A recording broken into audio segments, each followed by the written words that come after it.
Assalamualaikum warahmatullahi wabarakatuh. Baiklah, Bapak dan teman-teman, kali ini kami akan mempresentasikan hasil diskusi kami yang berjudul Hak Milik Intelektual.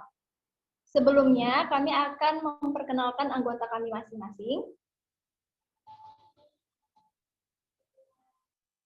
Yang pertama ada saya sendiri, Askania Nur Adnan, NIM 18059020, lalu yang kedua ada Fadilah Ardianti, dengan NIM 18059078, lalu ada Salsabila Azarin dengan NIM 18059148, lalu ada Kuroti Ayun dengan NIM 19059191. Lalu, selanjutnya, pada presentasi kali ini kami akan mempresentasikan 5 bagian. Yang pertama ada hak cipta, yang kedua ada hak paten, ketiga merek, keempat desain industri, kelima rahasia dagang.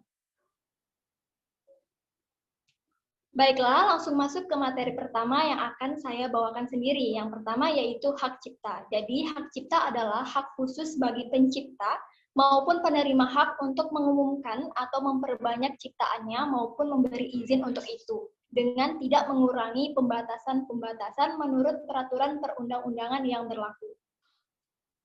Lalu selanjutnya, ada jenis-jenis hak cipta, yaitu ada 3. Yang pertama, hak eksklusif. Maksudnya yaitu siapapun yang ingin menggunakan, menyalin, memperbanyak, dan menjual suatu karya cipta harus mendapatkan izin terlebih dahulu dari pembuatnya.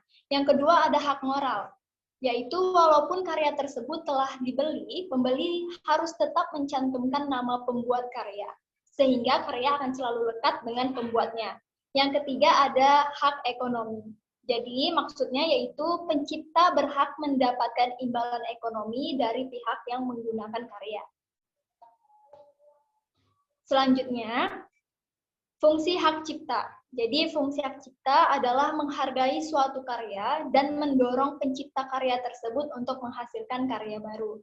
Hukum hak cipta sendiri diatur dalam Undang-Undang Republik Indonesia Nomor 28 Tahun 2014 tentang hak cipta. Selanjutnya, ada pelanggaran hak cipta. Jadi yang dimaksudkan dengan pelanggaran hak cipta adalah pelanggaran hak eksklusif dari pencipta seperti memperbanyak, menjual, dan memamerkan hasil karya tanpa adanya izin dari pencipta. Jenis kegiatan yang tidak melanggar hak cipta dalam undang-undang antara lain penggunaan dan penggandaan untuk pendidikan, penelitian, lalu penulisan karya ilmiah, laporan, kritik, tinjauan, ceramah, dan pertunjukan, selama menyertakan sumber lengkap dari karya tersebut. Selanjutnya, kita masuk ke materi kedua yang akan dibawakan oleh Fadilah Ardianti. Kepada Fadilah, disilahkan. Baiklah, terima kasih kepada moderator. Materi kedua yaitu mengenai hak paten. Hak paten adalah hak khusus yang diberikan kepada negara kepada penemu atau investor atas hasil penemuannya, yaitu invensi di bidang teknologi. Selanjutnya, dasar hukum hak paten. Dasar hukum hak paten sudah sangat lengkap dijelaskan dalam Peraturan Perundang-Undang Hak Paten Nomor 14 Tahun 2001. Dalam undang-undang yang disusun pemerintah tersebut, tertulis bahwa pengajuan hak paten atas suatu invensi atau penemuan memiliki syarat yang perlu dipenuhi. Selanjutnya, fungsi hak paten dalam bisnis. Ada 8 fungsi hak paten dalam bisnis. Yang pertama, jaminan perlindungan hukum terhadap bisnis yang dijalankan, di mana jaminan hukum menjadi sangat penting untuk sebuah bisnis, sehingga pengusaha perlu memasukkan bisnisnya untuk mendapatkan hak dagang, penemuan, dan daya cipta. Dengan adanya hak tersebut, suatu bisnis akan memperoleh perlindungan dan pengakuan sah. Lalu yang kedua ada menambah kepercayaan konsumen, di mana dengan hak paten, perusahaan memiliki bukti yang kuat bahwa semua ide dan produk yang dihasilkan adalah asli dari perusahaan tersebut, tanpa menduplikasi produk dari pihak lain. Hal tersebut akan menambah kepercayaan konsumen dan berdedikasi pada perusahaan tersebut. Lalu yang ketiga ada memberi tambah keuntungan, di mana Jika ingin perusahaan berjalan dengan baik, maka pengakuan terhadap inovasi ini perlu didapatkan untuk mendapatkan penghasilan yang pasif. Dengan kata lain, ketika orang ingin menggunakan karya tersebut, maka mereka harus membayar kepada perusahaan dengan izin penggunaan. Lalu yang keempat ada mengurangi plagiarisme. Plagiarisme adalah tindakan yang sangat merugikan untuk pemilik ide. Namun, dengan adanya hak paten, ide tersebut akan dianggap oleh semua orang sebagai milik pribadi atau kelompok dan milik kekuatan hukum yang kuat. Lalu yang kelima ada merupakan aset perusahaan. Fungsi lain dari hak paten adalah sebagai aset perusahaan yang bentuknya tidak berwujud namun bernilai besar. Lalu yang keenam ada menghindari eksploitasi karya. Hal ini bisa terjadi karena jika perusahaan tidak memiliki hak eksklusif untuk melindungi karyanya, hak ini akan melindungi inovasi perusahaan berdasarkan hukum yang berlaku di Indonesia. Lalu yang ketujuh ada mengurangi kompetitor. Tanpa hak eksklusif ini, tentu akan membuat banyak pemilik inovasi justru harus bangkrut karena ketidakhadiran aturan yang jelas. Dengan adanya hak ini, perusahaan dapat menjadi pemegang lisensi tunggal terhadap produk dan ide-ide perusahaan. Lalu yang terakhir yaitu memperluas jangkauan bisnis, di mana jangkauan bisnis akan semakin luas dan menembus pasar global karena adanya hak pengakuan inovasi. Tidak akan ada yang meragukan kredibilitas perusahaan jika hak tersebut sudah dikantongi. Lalu berikutnya, perlindungan hak paten. Paten diberikan pada hasil penemuan baru yang mengandung langkah inventif dan dapat diterapkan di industri. Perlindungannya yaitu selama 20 tahun dan tidak dapat diperpanjang. Lalu paten sederhana. Paten sederhana diberikan pada setiap hasil penemuan baru yang berupa pengembangan dari produk atau proses yang sudah ada. Perlindungannya yaitu selama 10 tahun dan tidak dapat diperpanjang.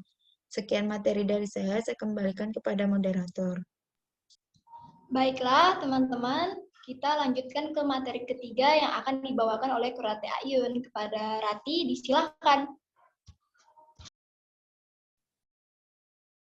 Baiklah, terima kasih kepada Kak Aska. Saya akan melanjutkan materi yang ketiga, yaitu merek. Merek adalah sebuah tanda yang digunakan untuk mengidentifikasi sebuah produk atau layanan yang meliputi nama produk atau layanan beserta logo, simbol, gambar yang menyertai produk atau layanan tersebut. Hak merek merupakan bentuk perlindungan HKI yang memberikan hak eksklusif bagi pemilik merek terdaftar untuk menggunakan sendiri merek tersebut dalam perdagangan barang dan jasa, atau mengizinkan orang lain menggunakan merek tersebut melalui sebuah lisensi. Dasar hukum merek. Hak merek diatur dalam Undang-Undang Nomor 20 Tahun 2016 tentang merek dan indikasi geografis. Undang-undang ini dibuat untuk menjaga persaingan usaha yang sehat, berkeadilan, perlindungan konsumen, serta perlindungan untuk usaha mikro kecil dan menengah atau UMKM. Pentingnya mendaftarkan hak merek dagang. Yang pertama, itu untuk mencegah orang lain menggunakan merek dagang serupa. Dengan mendaftarkan hak merek dagang, kita dapat mencegah orang lain untuk menggunakan merek dagang serupa dalam kelas dan jenis barang atau jasa yang sama. Berdasarkan Undang-Undang Nomor 20 Tahun 2016 tentang merek dan indikasi geografis, bahwa setiap orang tanpa hak menggunakan merek yang sama dengan merek terdaftar milik orang lain akan mendapatkan pidana penjara paling lama 5 tahun atau denda paling banyak sebesar 2 miliar rupiah. Yang kedua, menjadi bukti keabsahan dan kepemilikan eksklusif merek.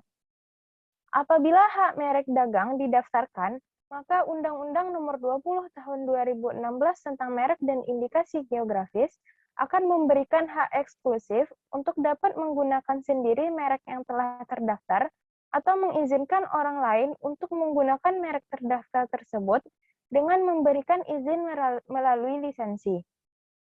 Selain itu, kita akan menerima sertifikat merek sebagai bukti bahwa merek dagang telah terdaftar di Direktorat Jenderal Kekayaan Intelektual Indonesia. Dan yang ketiga adalah mendapatkan perlindungan hukum. Berdasarkan Undang-Undang Nomor 20 Tahun 2016, setiap merek dagang terdaftar akan mendapatkan perlindungan hukum selama 10 tahun terhitung sejak tanggal penerimaan. Kita dapat mengajukan gugatan apabila orang lain memakai merek yang sama dengan milik kita tanpa izin. Perlu diketahui bahwa perlindungan ini bersifat teritorial atau hanya berlaku di negara permohonan hak merek tersebut dibuat. Sekian, selanjutnya saya serahkan kepada moderator. Baiklah teman-teman, kita masuk ke materi keempat tentang desain industri yang akan dibawakan oleh Salsabila Azarin. Kepada Salsabila, disilahkan. Terima kasih diucapkan kepada moderator. Selanjutnya, saya akan menjelaskan mengenai desain industri. Desain industri adalah suatu kreasi tentang bentuk konfigurasi atau komposisi garis atau warna, atau gabungan daripadanya yang berbentuk 3 dimensi atau 2 dimensi yang memberikan kesan estetik dan dapat diwujudkan dalam pola 3 dimensi atau 2 dimensi, serta dapat dipakai untuk menghasilkan suatu produk, barang, komoditas, industri, atau kerajinan tangan.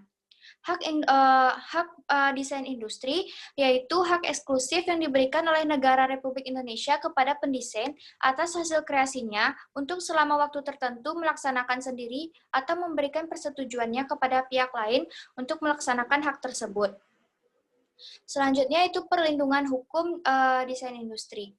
Dasar hukumnya yaitu tertera pada Undang-Undang Nomor 31 Tahun 2000 tentang desain industri. Selanjutnya yaitu jangka waktu perlindungan. Perlindungan terhadap hak industri diberikan untuk jangka waktu 10 tahun terhitung sejak tanggal penerimaan. Yang ketiga yaitu keuntungan mendaftarkan desain industri. Pemegang hak desain industri memiliki hak eksklusif untuk melakukan hak desain industri yang dimilikinya dan untuk melarang orang lain yang tanpa persetujuannya membuat, memakai, menjual, mengimpor atau mengekspor, dan atau mengedarkan barang-barang yang diberi hak desain industri. Sekian penjelasan dari saya kembalikan kepada moderator.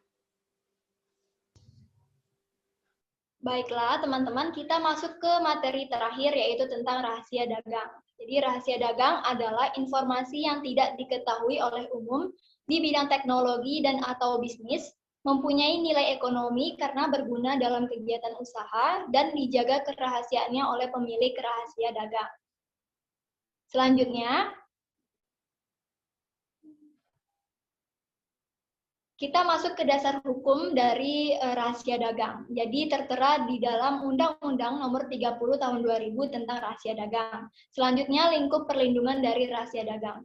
Lingkup perlindungan rahasia dagang adalah metode produksi, metode pengolahan, metode penjualan, atau informasi lain di bidang teknologi dan atau bisnis yang memiliki nilai ekonomi dan tidak diketahui oleh masyarakat umum. Jadi rahasia dagang itu dikatakan rahasia apabila informasinya hanya diketahui oleh pihak tertentu dan tidak diketahui oleh masyarakat umum.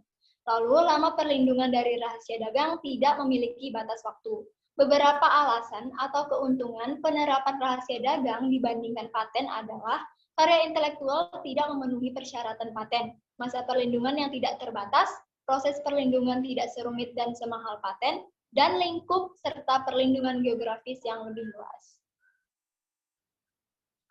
Baiklah, teman-teman dan Bapak, sekian terima kasih presentasi dari kelompok 9. Bila banyak salahnya, kami mohon maaf yang sebesar-besarnya. Wassalamualaikum warahmatullahi wabarakatuh.